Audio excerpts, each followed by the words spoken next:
സദസ്സിലെയും വേദിയിലെയും ബഹുമാന്യരായ അതിഥികളെ, സുഹൃത്തുക്കളെ, സഹോദരി സഹോദരന്മാരെ,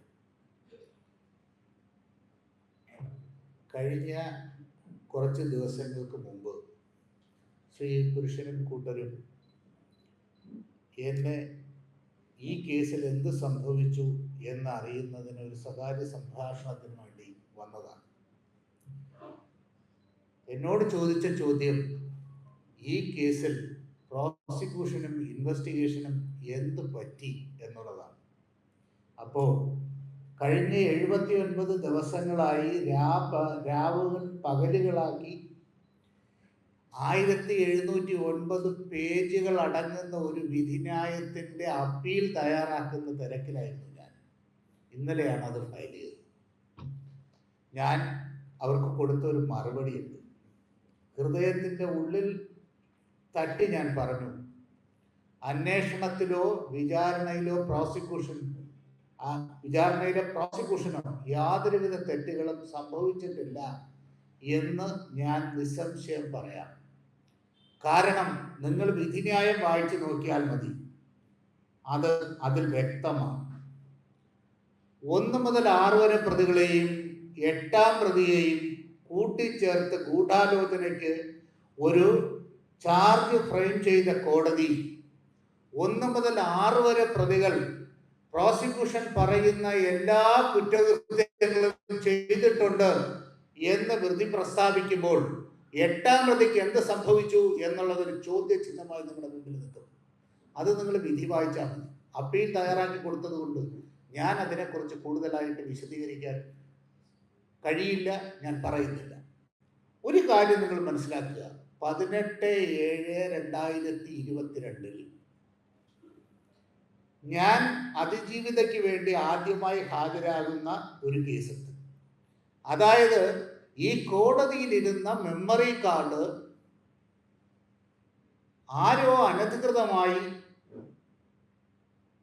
ആക്സസ് ചെയ്തു, ഇല്ലെങ്കിൽ ഉപയോഗിച്ചു. അത് വീണ്ടും പരിശോധനയ്ക്ക് അയക്കണം എന്ന് 2ാം ഫർദർ ഇൻവെസ്റ്റിഗേഷനിൽ ഇൻവെസ്റ്റിഗേറ്റിംഗ് ഓഫീസർ ശ്രീ ബൈജു പൗലോസ് കൊടുത്ത അപേക്ഷ വിചാരണ കോടതി തള്ളി.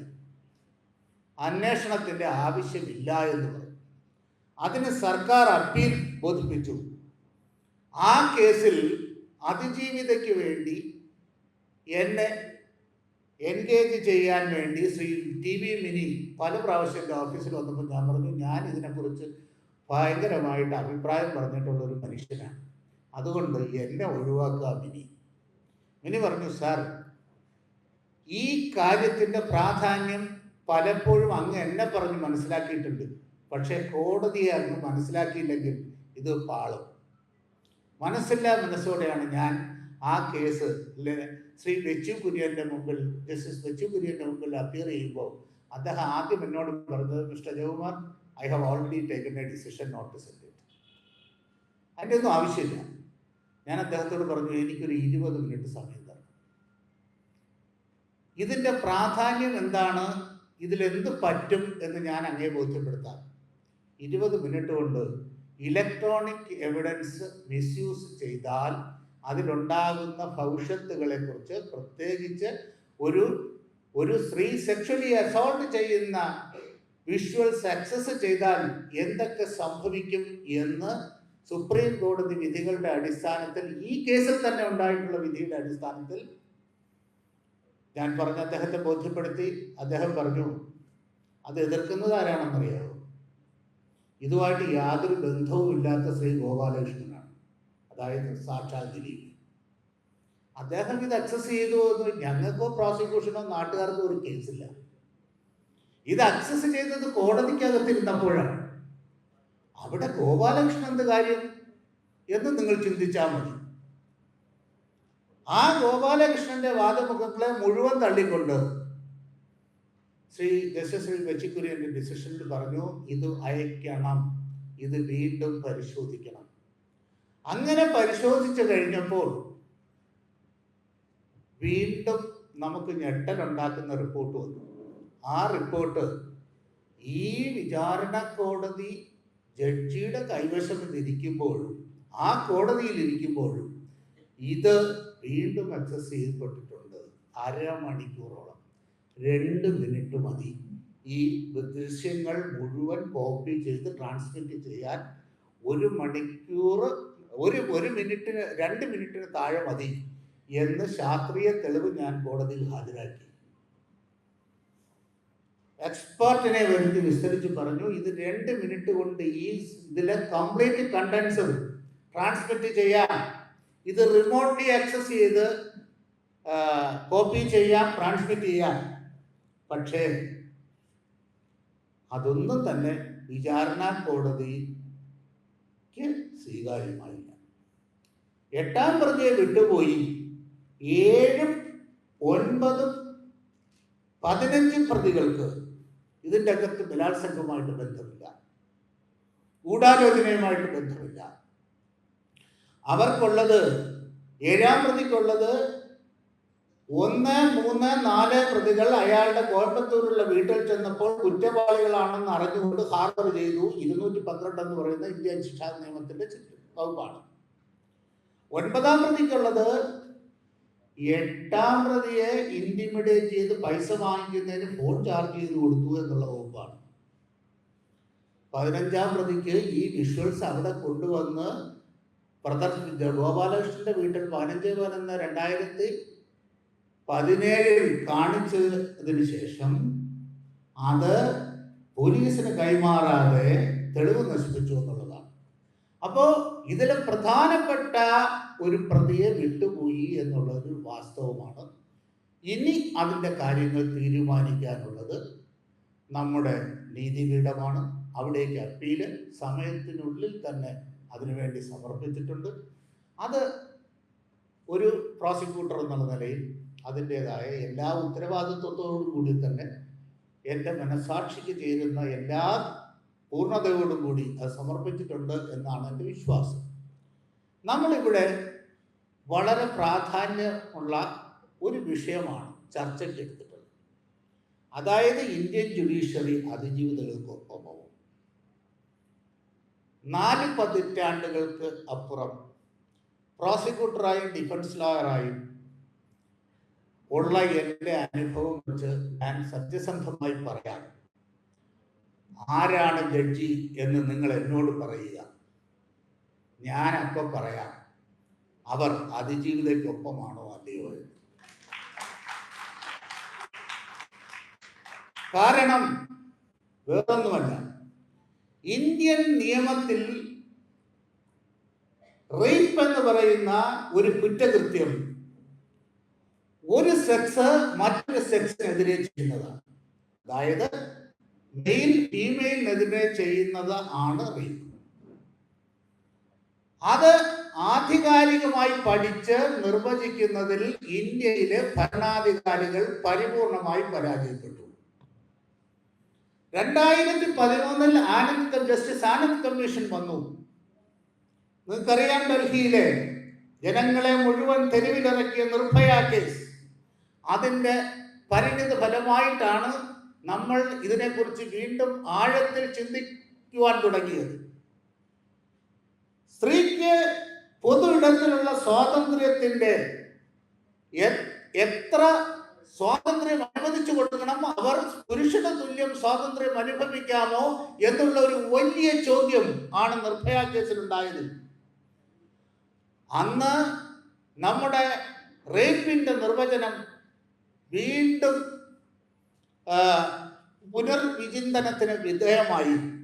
പക്ഷേ അതിൽ ഒരുപാട് മാറ്റങ്ങൾ വരുത്തിയെന്ന് അവകാശപ്പെടുമ്പോഴും ആധികാരികമായി അതിന് മാറേണ്ട, ഇല്ലെങ്കിൽ നിർവചിക്കേണ്ട ഒരു കാര്യം വിട്ടുപോയി. അതെന്താണെന്നറിയാമോ? റേപ്പ് ഡിഫൈൻ ചെയ്യുന്നത് 2 കാര്യങ്ങൾ വെച്ചാണ്.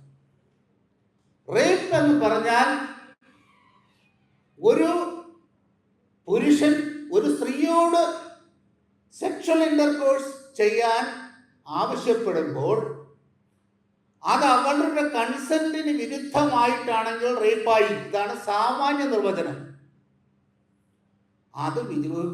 അത് ഡിഫൈൻ ചെയ്യുന്നത് if against Har will, if against Har consent.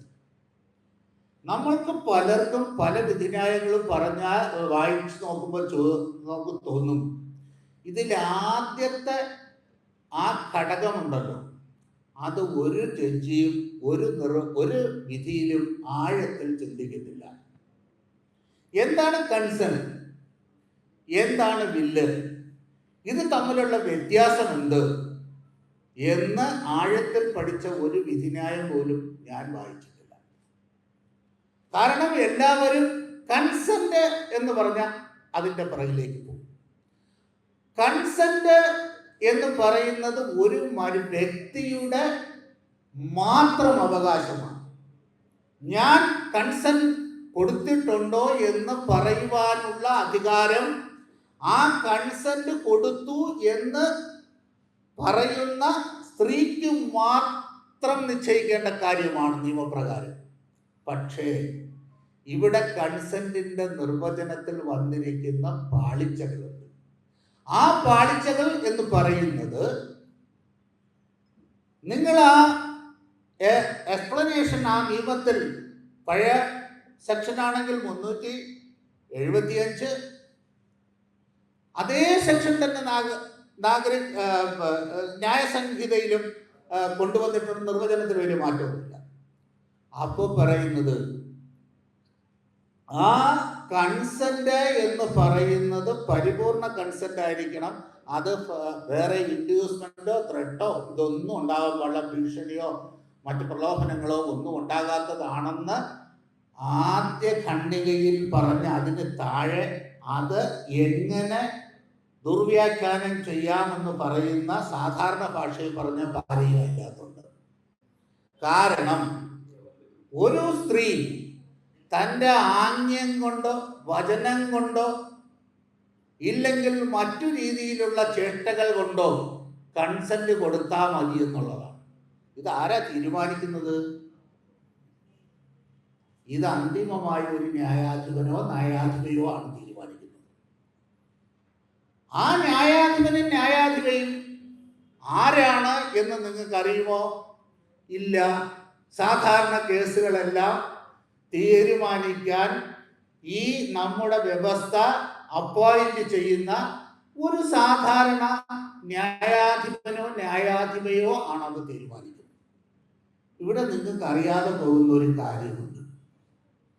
ലോകത്ത് നടക്കുന്ന റേപ്പിന്റെ 30% റിപ്പോർട്ടഡ് ആയിട്ടുള്ളൂ. ഇത് ആധികാരികമായ പഠനങ്ങൾ വെച്ച് ഞാൻ പറയുകയാണ്. ബാക്കി 70% റിപ്പോർട്ടഡ് ആകാതെ പോകുന്ന റേപ്പുകളാണ്. ആ 70% പെട്ടിട്ടുള്ള ഒരു റേപ്പിസ്റ്റാണോ അവിടെ ഉള്ളത് എന്ന് നമുക്കറിയില്ല. ആധികാരികമായി നിങ്ങളുടെ കൺസെന്റ് നിർവചിക്കപ്പെടുന്ന സ്ത്രീക്ക് റേപ്പിനോടുള്ള ഇല്ലെങ്കിൽ പുരുഷന് റേപ്പിനോടുള്ള സമീപനം എന്താണ് എന്ന് നിങ്ങൾക്കറിയില്ല.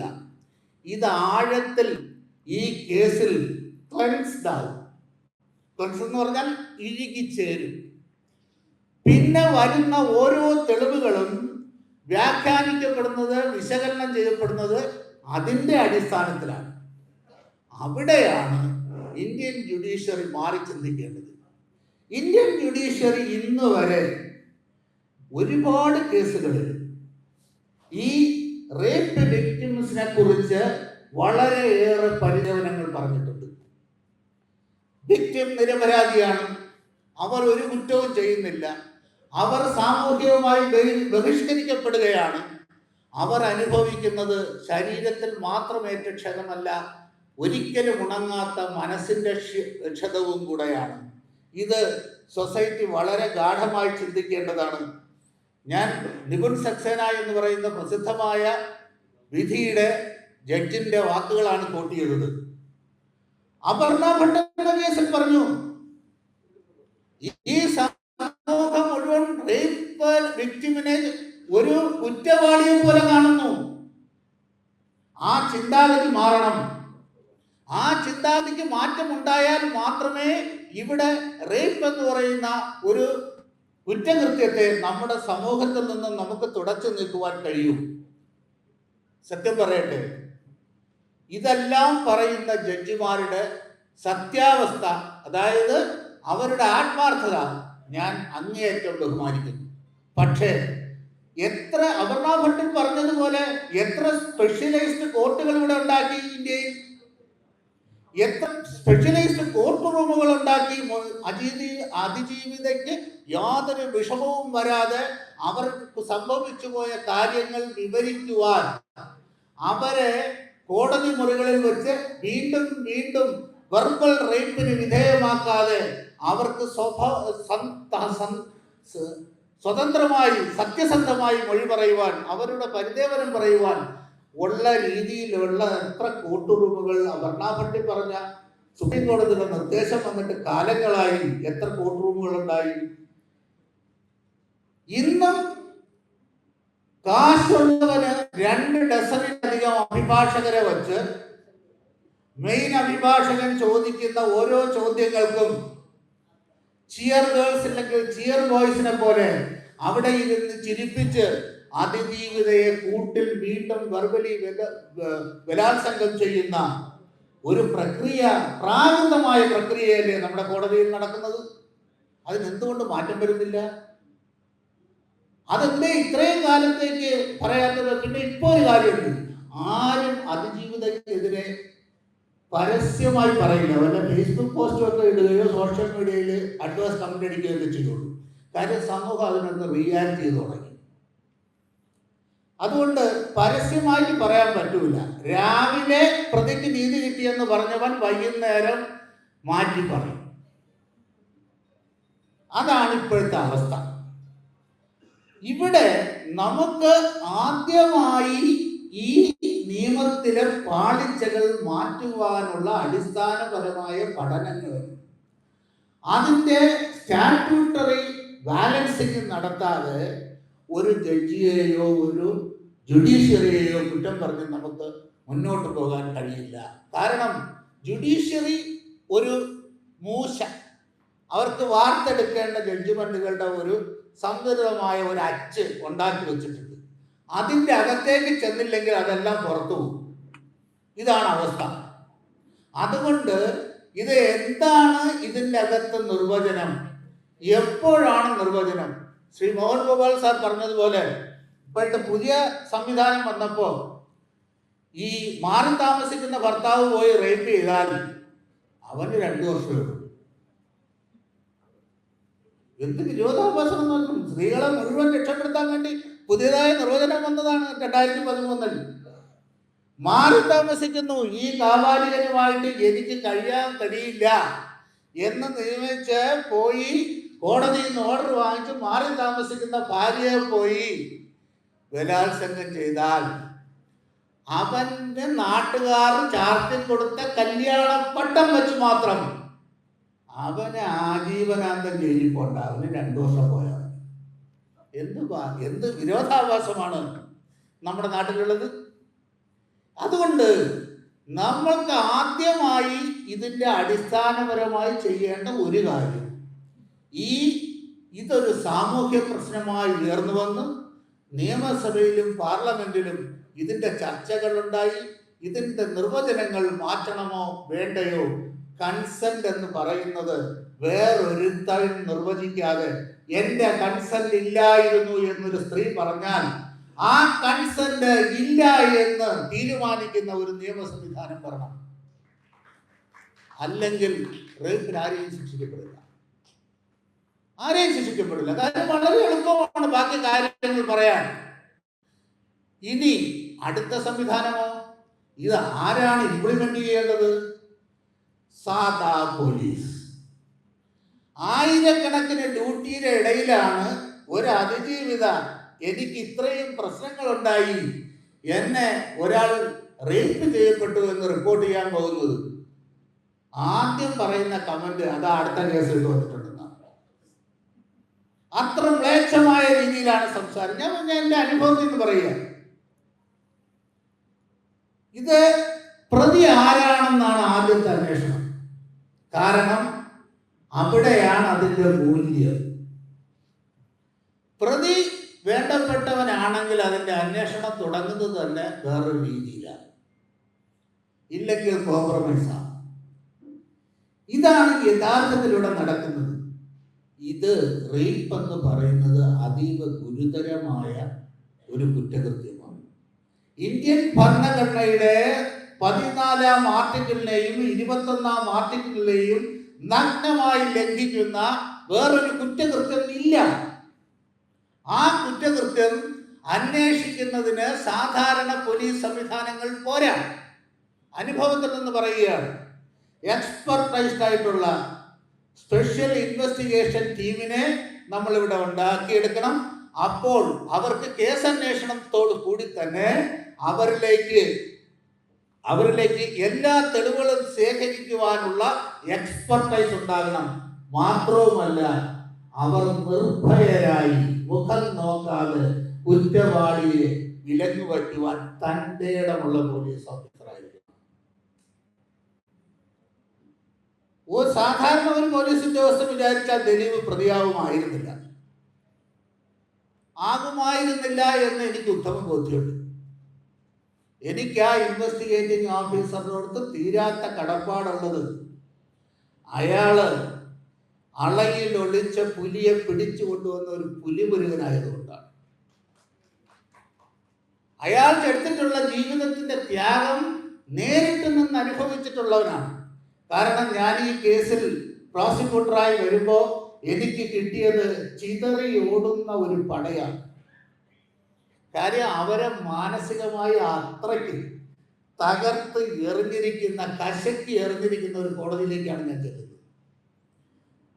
ഞാൻ അവരോട് എൻ്റെ സഹോദരങ്ങളെ പോലെ സഹോദരങ്ങളായി കണ്ട് അവരോടൊപ്പം നിൽക്കാൻ തീരുമാനിച്ചു എന്നുള്ളതാണ് എൻ്റെ ഏറ്റവും വലിയ തെറ്റായിട്ട് ഇപ്പോൾ വ്യാഖ്യാനിക്കുന്നത്.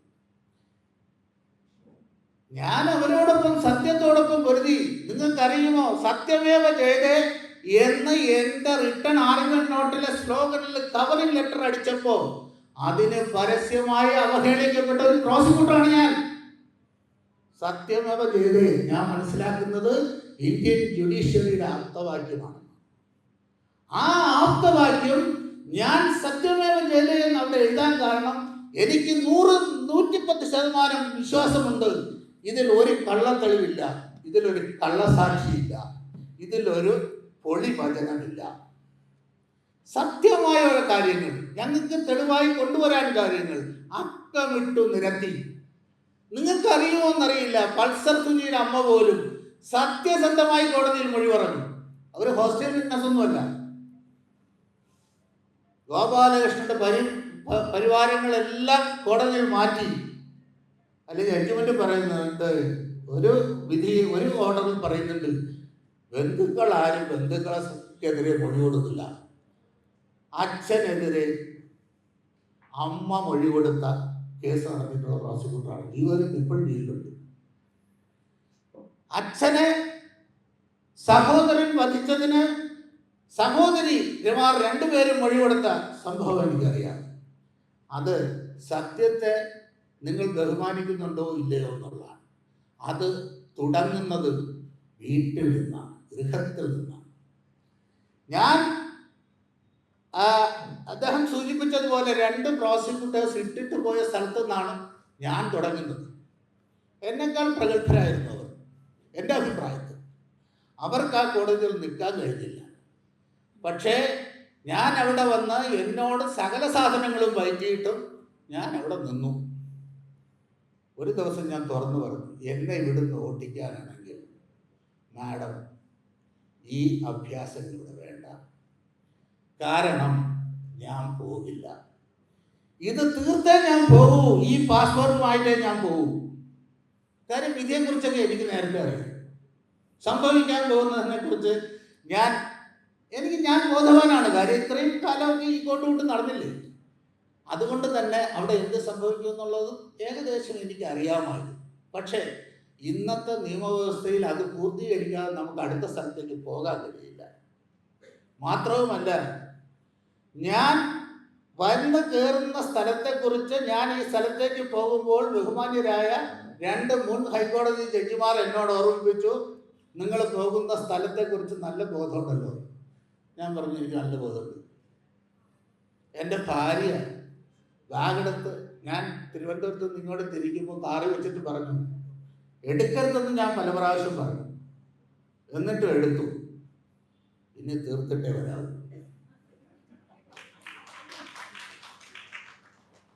ഞാൻ അവർക്ക് പറഞ്ഞു, എൻ്റെ സ്വഭാവം 40-46 വർഷമായിട്ട് നിനക്കറിയാലോ, തീർത്തിട്ട് വരും. അതുകൊണ്ട് എനിക്ക് അതിൽ അഭിമാനമുണ്ട്. ഞാൻ ഈ കേസ് തീർത്തു.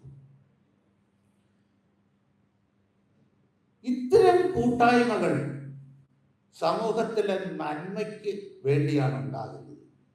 സമൂഹത്തിൽ നന്മ എപ്പോഴും തിന്മയെ കീഴ്പ്പെടുത്തും, പക്ഷെ സമയമെടുക്കും. ആ തിന്മ സമൂഹത്തിൽ നിലനിൽക്കുവാൻ നിങ്ങൾ ഏതെങ്കിലും കാരണവശാൽ അനുവദിച്ചു കൊടുത്താൽ ഈ സമൂഹം തന്നെ ഇല്ലാതാകും. അനാചാരങ്ങൾക്കെതിരെ നല്ല മനസ്സുകളിൽ നിന്നുണ്ടാകുന്ന ചലനങ്ങളാണ് പിന്നെ പ്രകമ്പനങ്ങളായി മാറി നമ്മുടെ സമൂഹത്തെ ശുദ്ധീകരിക്കുന്നത്.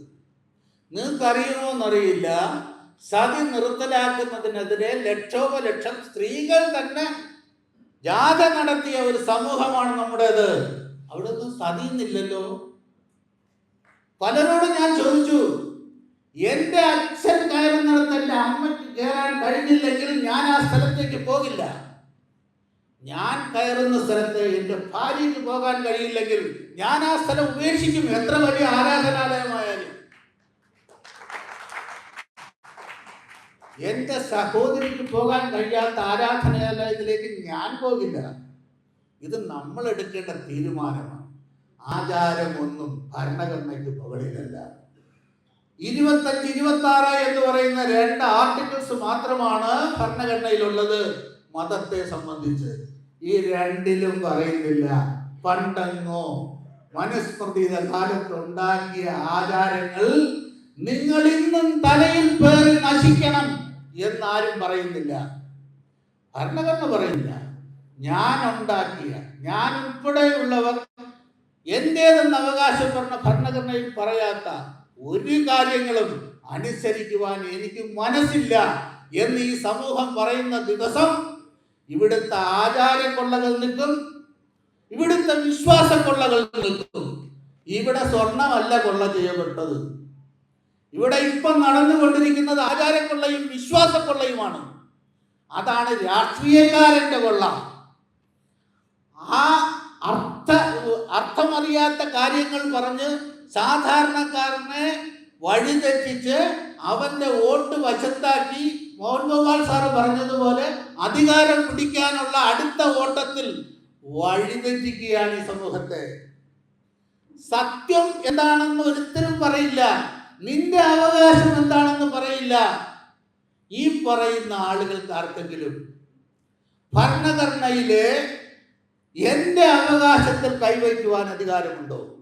എന്റെ ഫണ്ടമെന്റൽ റൈറ്റിൽ ഒരു രാഷ്ട്രീയ നേതാവിനും പറ്റില്ല, ഒരു സ്റ്റേറ്റിന് പോലും പറ്റില്ല.